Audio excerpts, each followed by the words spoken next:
Pero bago tayo magpatuloy ay pakilike ang ating video. Ganon din ang subscribe button, pati na rin ang bell icon para lagi kayong updated sa mga parating ko pang mga uploads.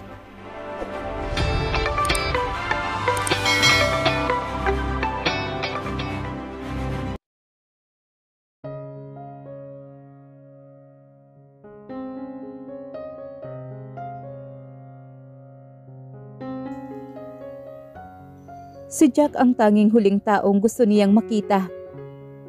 Totoong nasa harapan niya ito. And flesh and blood. Ano ba ang dapat niyang maramdaman sa ngayon? Halo ang emosyon sa dibdib niya. Pero mapapanitili para niyang kalmado ang sarili. Jade. Noong gabing iyon, ayaw nitong banggitin ang pangalan niya. Na ayaw nitong makitang muli siya. Para sa kanya, isa siyang pinakamababang uri ng tao. Bumaba ang tingin niya sa kamay ng anak na nakakulong sa malaking palad ni Jack. Napakaliit ng kamay ng anak niya, kumpara sa kamay ni Jack. Kung gising lang ito, malamang na pumalakpak na ito sa tuwa na nasa tabi na nito ngayon ang ama. Masayang masaya ito, panigurado siya. Kabaliktaran ng nararamdaman niya ngayon. Tinutubuan ng selos ang dibdib niya. Gusto niyang ipagdamot si Jenny. Kung hindi dapat lang. Mahimbing na natutulog ang anak niya. Pero nakakulong sa maliit nitong mga kamay ang dalawang daliri ni Jack. Iniisip niya kung napapanaginipan ba nito ang ama. Mama, kailan po uuwi si Papa? Halos mauubusan na siya ng idadahilan sa anak niya.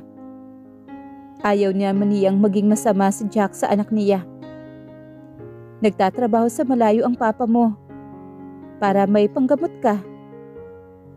Para po may panggamot ako, Mama. Kinukuyumos lagi ang puso niya kapag sinasabi niyang oo.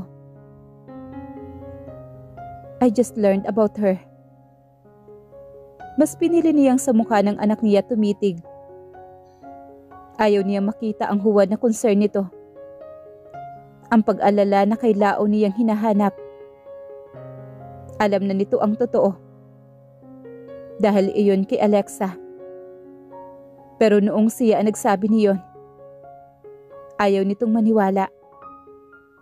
Kumikirot ang dibdib niya sa isiping iyon. Bumabalik sa alaala niya kung gaano katigas si Jack. Sa isang iglap ay naririto ito. Tinutubuan ba ito ng konsensya? Wala si Jack niyon. At mas lalong wala itong puso. Bakit noong ako ang nagsabi na ikaw ang tatay ng anak ko? Hindi ka naniwala. Mahina lang ang boses niya. Pero malawak ang pait na pumupuno sa kanyang dibdib. Nag-angat siya ng mukha. Ipinako niya ang mga mata kay Jack. Bakit ngayon nandito ka? Hindi siya kumukurap habang hinihintay ang sagot nito. Bakit ba siya mangingibing makipagtitigan dito? Sa dami ng kawalang hiya ang ginawa nito sa kanya. Ito ang dapat lukubin ng hiya. Siya dapat ang taas noong tititig dito. Wala siyang kasalanan. Pero pinarurusahan siya nito. Pinaparusahan sila ng anak niya. Wala itong makapang sabihin. Bahagya ito nag-iwas ng tingin sa kanya. Tila tinitimbang ang sasabihin. Humugot ito na malalim na hininga bago tumitig muli sa kanya. I'm sorry. Na para bang mapapalis na isang sorry lang ang lahat ng sakit na naramdaman niya. Sorry saan? Nag-aabang na ang mga luha niya. Nagbabad siya ng pumatak pero pinigil niya. I'm sorry. Kung hindi ako naniwala na sinabi mo may anak tayo. Paano ka naman ba maniniwala sa isang bayarang babae? Mariing tanong naman niya rito. Hindi ito ang lugar mo. Sa kabila ng tatag, pumiyok pa rin ang boses niya.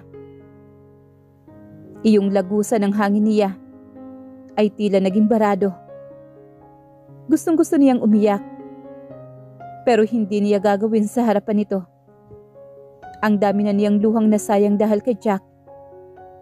Dihado na siya masyado. Please, Jade. Humarap ito sa kanya nang hindi binibitawan ang kamay ni Jenny. May kakaibang emosyong nakapinta sa mga mata nito. Nakikita niya ang sakit, pag-alala, at hindi maintindihang ekspresyon ng mukha nito. Baka palabas na naman.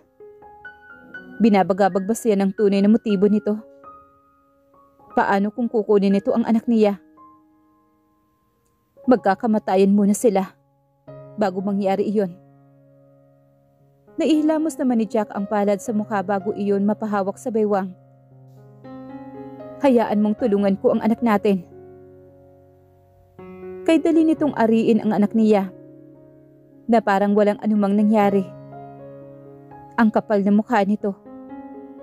Gustong-gusto nang mapatid ng pagtitimpi niya. Gusto na niyang magmura at umiyak. Gusto niya itong pagsasampalin, pero hindi niya gagawin. Hindi niya ito bibigyan ng satisfaction na makitang nasasaktan siya, na magkapera-peraso siya. Nagkalasog-lasog na ang puso niya ang makita nitong matatag siya. Yun man lang sana ay mapanghawakan niya. Hayaan mong gampanan ko ang responsibilidad ko, Jade. Bakit ngayon lang, Jack? Sa maraming hirap na pinagdaanan niya, simula noong pinagbubuntis niya si Jenny, sa bawat beses na halos nawalan siya ng bait. Kapag nagkakasakit ito, noong halos mamatay-matay siya sa pag-alala, habang nasa loob ng silid ng hospital ang anak niya. Sa bawat pagkakataong iyon, pinapangarap niyang na may mga kamay si Jack na humahawak sa kanya, na may makakapitan siya, pero nanatiling mag-isa lamang siya at nanatiling sa Diyos lamang siya kumakapit. Lumalaban siya mag-isa na ang karamay ay ang mga taong hindi niya naman kaano-ano. Nahihirapan akong tanggapin ngayon ang pagdamay mo. Gaano man niya sinikap, magtagumpay pa ring pumatak ang mga luha niya. Ang bigat-bigat lang kasi ng kanyang dibdib. Nasasaktan siya na nakikita ito. Matutuwa si Jenny, pero masasaktan naman siya. Mabilis niyang pinalis ang luha niya at matapang itong tiningnan. Alam kong napakagago ko. Humakbang ng 2 beses papalapit sa kanya si Jack. Maagap niyang itinaas ang isang palad, tanda ng pagpipigil dito. Napahinto naman ito. Malambot ang ekspresyon na katitig sa kanya. Kung noon siguro, magtatatakbo siya papalapit dito at iyayakap dito ng napakahigpit. Alam kong masyadong makapal ang mukha kong magpunta rito.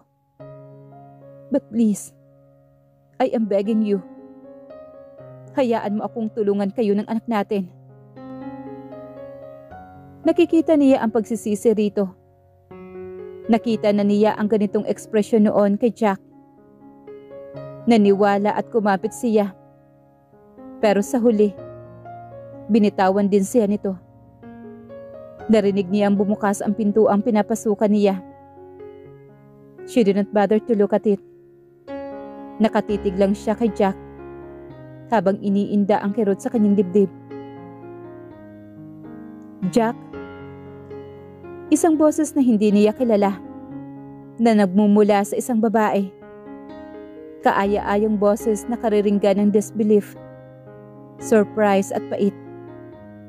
Nakita niya kung paanong naalis ang mga mata ni Jack sa kanya at kung sino man ang babaeng nasa likuran niya. Bumabadya ang hindi maipaliwanag na ekspresyon sa mukha nito. Chloe? Umalpas ang mahinang boses naman ni Jack.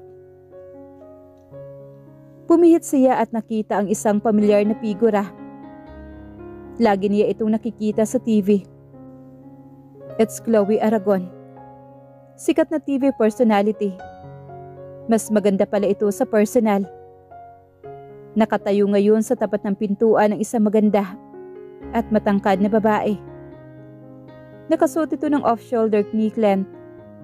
Bahagya lang na nakadagdag sa tangkad nito sa suot na 2-inch plump. Nagpalipat-lipat ang tingin nito sa kanilang tatlo. Nagtatanong ang mga mata nitong tinititigan si Jack. Bumababa ang tingin nito sa anak niya na nahihimbing sa kama.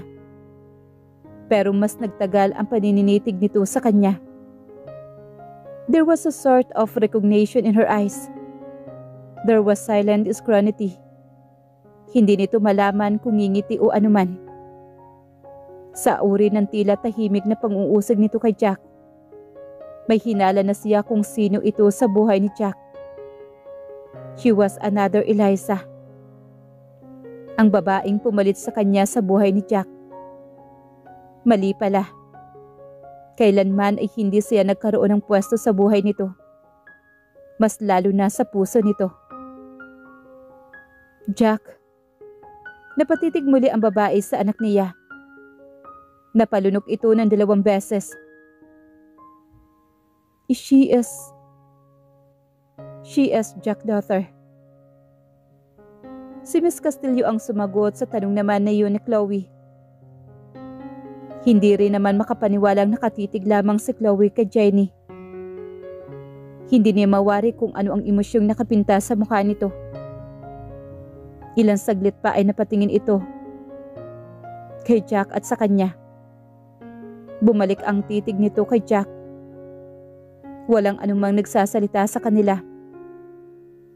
Lahat sila ay naging tahimik sa ilang segundong nakalipas.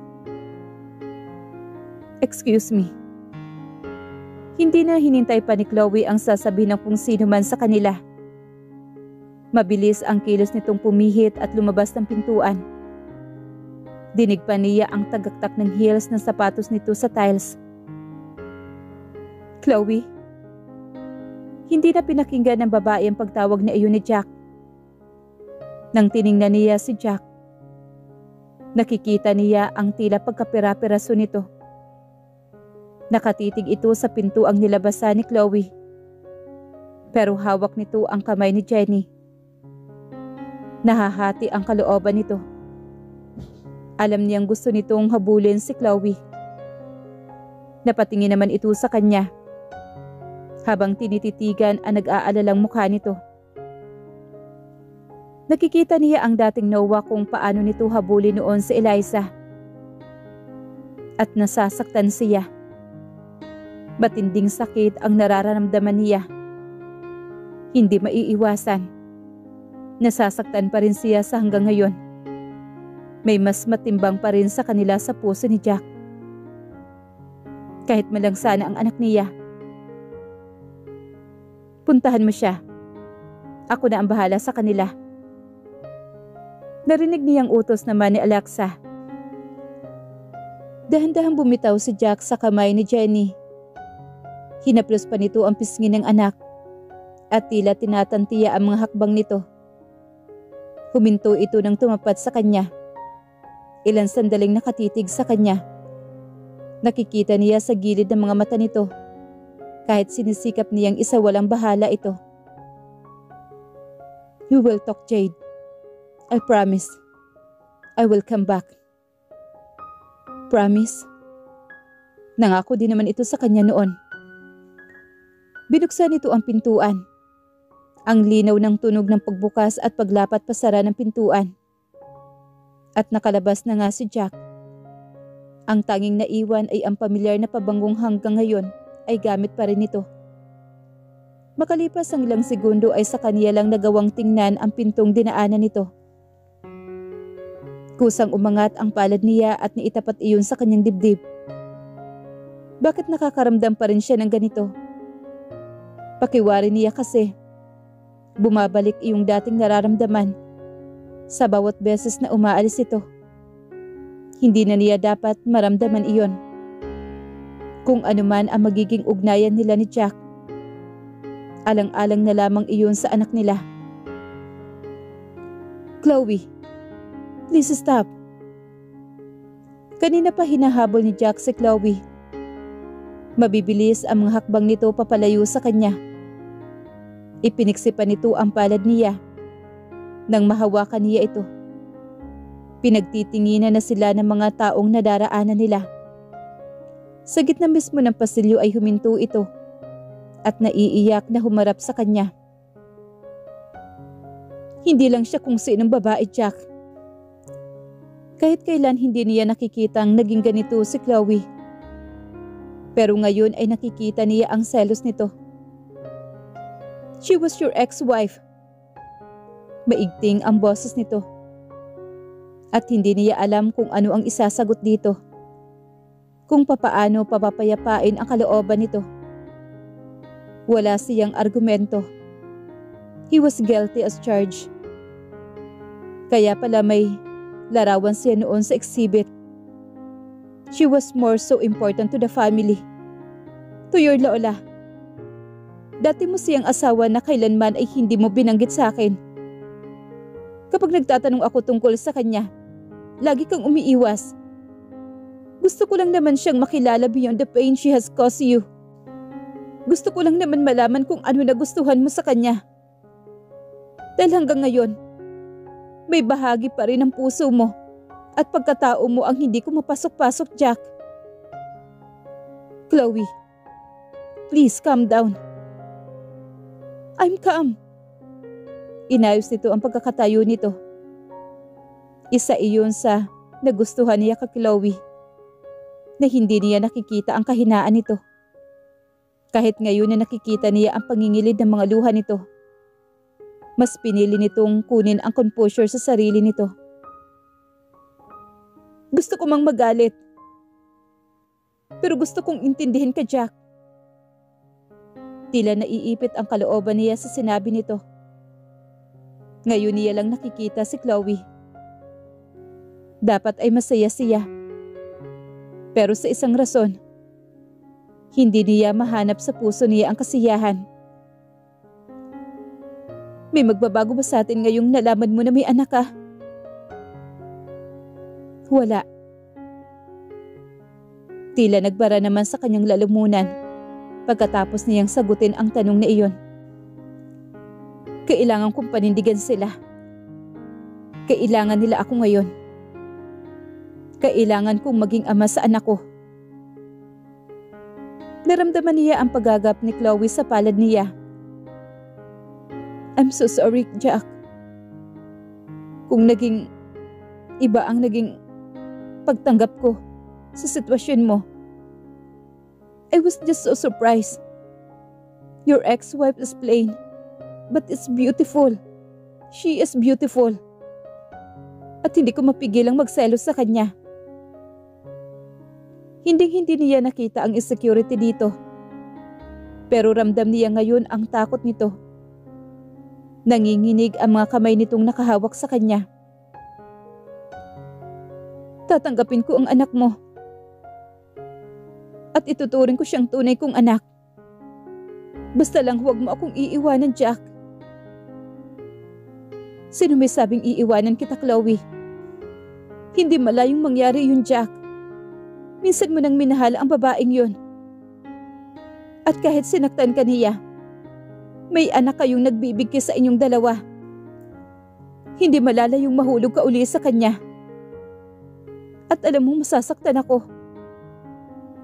Hinawakan nito ang pisngi niya at tinitigan siya ng tuwid sa mga mata. Just let me be the part of her life. Please, Jack. Kusa na itong yumakap sa kanya. Mahigpit na tila ba mawawala siya anumang oras. Kaya kong tanggapin ang lahat, Jack. Huwag ka lang mawawala sa akin. Hinding-hindi ko yun makakayanan. Nakikita niya ngayon ang kahinaan ni Chloe. Hindi maiwasang makaramdam siya ng kurot sa puso niya. Niyapos niyang pabalik si Chloe. Hinigpitan niya ang yakap dito. na sana ay mabibigyan linaw ang mga agam-agam sa isipan niya. Pero nang ipikit niya ang mga mata, ibang imahe ang nakikita niya. Hindi lang iisa. Si Jade at si Jenny. At mabilis na pumintig ang puso niya. Sa puntong iyon, alam niyang malaking kasinungalingan ang sinabi niya kay Chloe na walang magbabago sa kanila.